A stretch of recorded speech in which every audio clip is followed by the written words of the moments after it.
आप कहते हैं अपनी पब्लिक मीटिंग्स में अगर बीजेपी की सरकार सत्ता में आएगी तो अफजल गुरु को फांसी पे लटका दिया जाएगा। ये आतंकवाद का इस्तेमाल नहीं है सियासत के लिए? अफजल गुरु को फांसी नहीं देनी चाहिए क्या देश में इस चीजों की लोकतंत्र में डिबेट होनी चाहिए नहीं होनी चाहिए? क्या डिबेट होनी चाहिए? मोदी कुर्ते की डिबेट होगी क्या?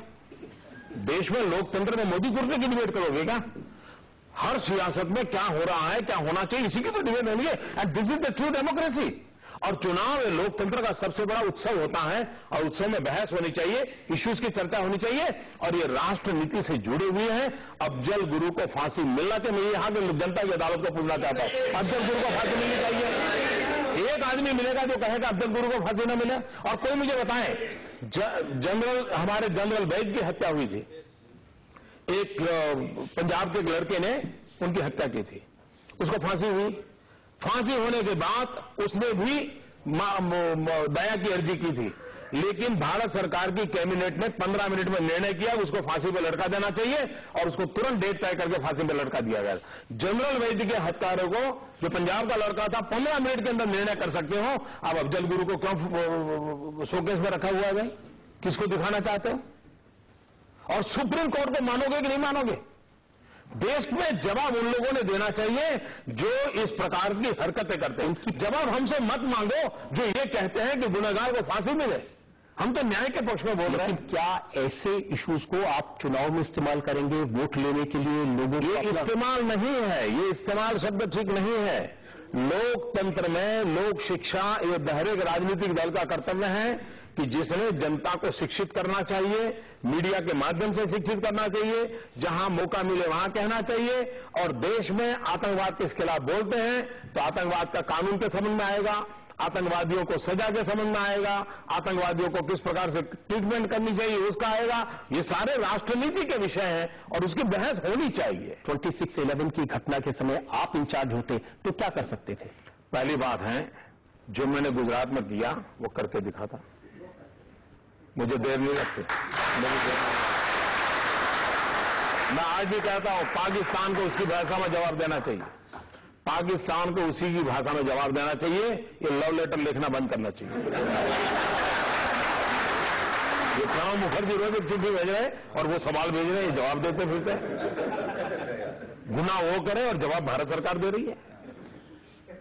लेकिन इंटरनेशनल प्रेशर है, उसका भी तो ख्याल रखना पड़ेगा सरकार को।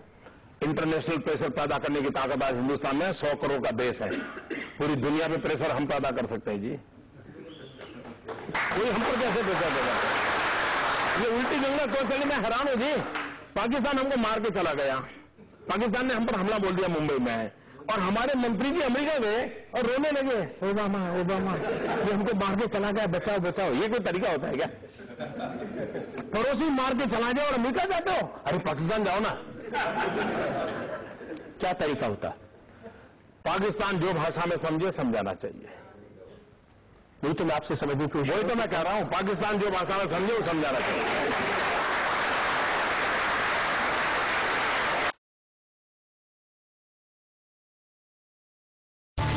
आपकी अदालत में आज जनता के इल्जामात और सवालात के घेरे में है गुजरात के मुख्यमंत्री नरेंद्र मोदी। आपकी अदालत में अगला इल्जाम नरेंद्र मोदी का। आपकी अदालत में नरेंद्र मोदी पर इल्जाम है कि इनके विरोधी इन्हें मौत का सौदागर कहते हैं। ये आरोप सोनिया गांधी का है। आपको याद होगा, उन्होंने गुजरात में जाके कहा था कि नरेंद्र मोदी मौत के सौदागर हैं। उनकी मातृभाषा इटालियन है और उसके कारण शायद वो शब्दों को समझ नहीं पाई। हकीकत तो थी मत के सौदागर। वो बेचारी बोल गई मौत के सौदागर। हम मत के सौदागर है तो अच्छी बात है। गुजरात की जनता ने हमको आशीर्वाद दे दिया। लेकिन सच्चाई ये है कि आप पूरे गुजरात को एक रिपब्लिक की तरह चलाते हैं, रिपब्लिक ऑफ गुजरात, जैसे आप उसके प्रधानमंत्री हो। बाकी देश में क्या होता है उससे आपको कोई मतलब नहीं है।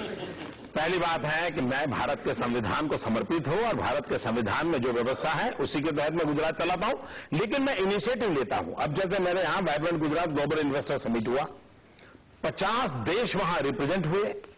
किसी देश के प्रधानमंत्री, किसी देश के उप प्रधानमंत्री, किसी देश के उपराष्ट्रपति, ढेर सारे देशों के कैबिनेट मिनिस्टर्स, कोई 100 से ज्यादा डिप्लोमेट्स, ये सारे लोग गुजरात की धरती पर आए क्योंकि उनको कहीं कहीं तो जाना होता है, वो दिल्ली में आएंगे तो दिल्ली भी एक स्टेट तो है ही है।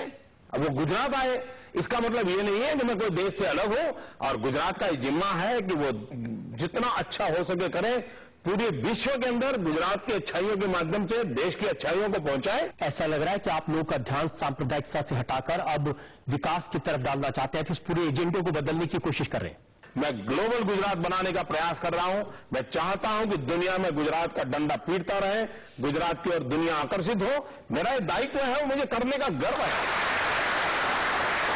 लेकिन आपकी पार्टी आज भी विकास के एजेंडे पर लोकसभा चुनाव नहीं लड़ रही। नहीं, पार्टी का एक ही एजेंडा है। मैं मानता हूं इस चुनाव में हम इसी बात पे बात कर रहे हैं। देश को तय करना है इस चुनाव में कि देश को वोट बैंक की राजनीति चाहिए कि देश को विकास की राजनीति चाहिए।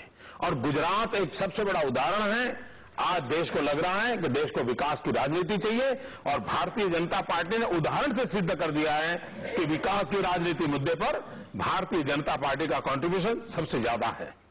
वो गुजरात में साबित किया आपने, लेकिन जब आपकी पार्टी का एजेंडा देखते हैं, वहां फिर से राम मंदिर की बात हुई, वहां पुराने किसानों की बात हुई है, वहां मजदूरों की बात हुई है, वहां पर नौजवान बेरोजगार नौजवानों की बात हुई है, वहां विमेन एम्पावरमेंट की बात हुई है, वहां पर फॉरेन पॉलिसी की चर्चा हुई है, वहां पर डिफेंस पॉलिसी की चर्चा हुई है। इन सारे विषयों की चर्चा हुई है। इसलिए मीडिया का एजेंडा हो सकता है, भारतीय जनता पार्टी इन सारे विषयों पर वहां पर चर्चा की है। पूरी दुनिया में रिसेशन है, हर जगह लोग की नौकरियां जा रही है, हर जगह लोग की तनख्वाहें काटी जा रही है।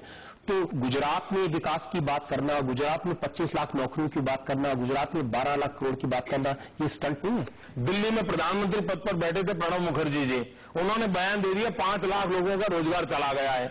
वो कहते हैं आगे भी जाएगा। मैं ये तो मानता हूं आगे जाने वाला है। सबसे पहला रोजगार जाने वाला है 16 मई को जब चुनाव के रिजल्ट आएंगे, इन सबका रोजगार जाने वाला है। इन सबका रोजगार जाने वाला है जो दिल्ली की सरकार में बैठे हैं। लेकिन ये प्रकार का निराशा का भाव, जबकि गुजरात में हमने vibrant Gujarat global investor summit किया, 12 लाख करोड़ रुपया के इन्वेस्टमेंट का एमओयू साइन होता है, 25 लाख नौजवानों को रोजगार की संभावना खड़ी होती है। इस विश्वास के साथ गुजरात बोलता है, और मैं देशवासियों को कहना चाहता हूं, रोजी रोटी के लिए गुजरात एक ऐसी जगह बनेगी, देश का कोई भी नौजवान अपना भविष्य आजमाने के लिए गुजरात की धरती पर आ सकता है। आपके विरोधी जो कहते हैं कि नरेंद्र मोदी एजेंडा बदलने की कोशिश कर रहे हैं। मेरा एजेंडा है विकास, मेरा एजेंडा रहेगा विकास, और मेरा एजेंडा विकास है जिस पर गुजरात की जनता ने मोहर लगाई है, 3-3 बार मोहर लगाई है। लोग बार बार एक ही बात आपसे पूछ रहे हैं कि आप दिल्ली आकर भारतीय जनता पार्टी की तरफ से प्रधानमंत्री पद संभालेंगे या नहीं संभालेंगे। मैं वही कहता हूं कि गुजरात के काम को देख करके लोगों का अगर मेरी चर्चा करते हैं, तो मैं लोगों को समझा रहा हूं कि गुजरात में हमारी सफलता इसलिए हुई है क्योंकि अडवाणी जी ने नरेंद्र मोदी को चलाया है, सिखाया है, समझाया है, और अडवाणी जी गुजरात के सांसद हैं, और उनके मार्गदर्शन के कारण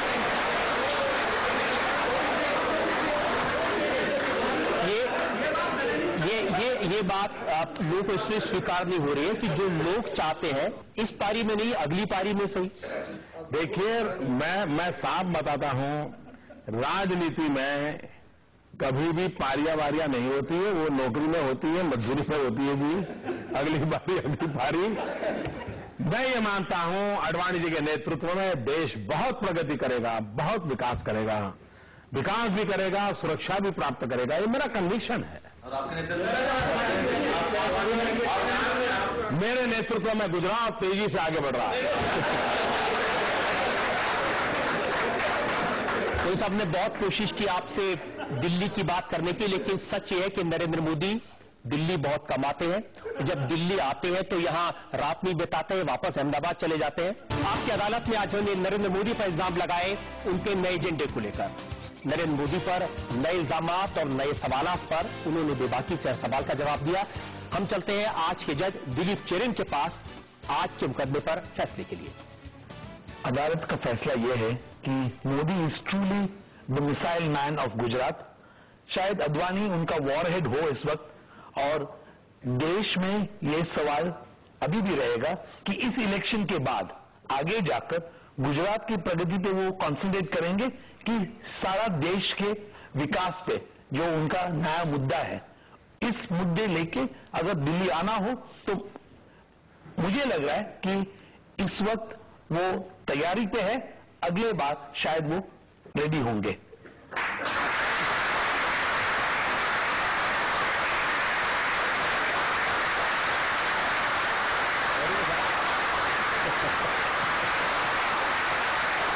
कुछ कमेंट करना चाहते हैं जो जेटली साहब इस पर? भाई साहब, हम तो न्याय के पालन करने वाले व्यक्ति हैं, हम कानून समझने के